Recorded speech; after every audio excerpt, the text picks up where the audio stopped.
বিশ্বের সবচেয়ে তপ্ত মরুভূমি, যেখানে সূর্য প্রবলভাবে জ্বলছে আর বালির টিলায় তাপমাত্রা চড়াই করে ৫৫ ডিগ্রি সেলসিয়াস। সৌদি আরবের আল জফ অঞ্চল পরিচিত, যে অঞ্চলের তাপমাত্রা এমন ভয়ঙ্কর গরমে পৌঁছায়, সেখানে এবার ঘটল এক বিরল ঘটনা। কি দেখেছেন আপনি?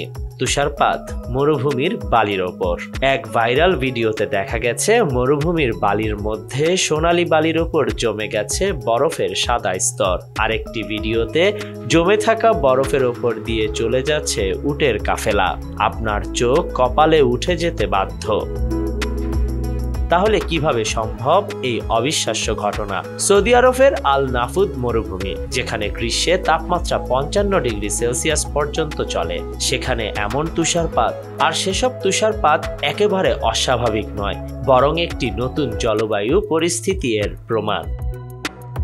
এই অঞ্চলের শুষ্ক জলবায়ু এবং ভারী বৃষ্টিপাতের কারণে তুষারপাত হয়েছে। স্থানীয় আবহাওয়াবিদরা বলছেন, এই পরিবর্তনের পেছনে একটি নিম্নচাপ দায়ী। আরব সাগর থেকে আর্দ্র বাতাস যখন ওমানের ওপর দিয়ে প্রবাহিত হলো, তখন সেই বাতাসই নিয়ে এসেছে বজ্রঝড়, শিলাবৃষ্টি এবং তুষারপাত।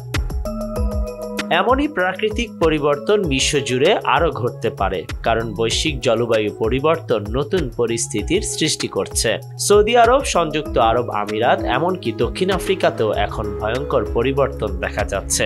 দক্ষিণ আফ্রিকা যেখানে এখন বসন্তকাল, সেখানে এই প্রথম তুষারপাতের ঘটনা ঘটেছে। বিশ্বব্যাপী প্রকৃতি আমাদের জানিয়ে দিচ্ছে পরিবেশের পরিবর্তন হতে চলেছে।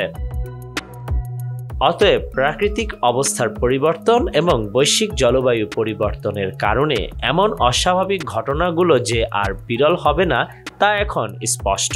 আমাদের সতর্ক হতে হবে এবং প্রাকৃতিক এই পরিবর্তনগুলোর সাথে মানিয়ে নিতে প্রস্তুত থাকতে হবে। মরুভূমির বালির মাঝে তুষারের এই দৃশ্য আমাদের সকলকে মনে করিয়ে দেয়, পৃথিবী কখনো এক জায়গায় স্থির থাকে না। এটি শুধু একটি আবহাওয়া পরিবর্তন নয়, এটি আমাদের পৃথিবী, আমাদের জলবায়ুর গল্প। Khondokar Ishtiaq, news now 24।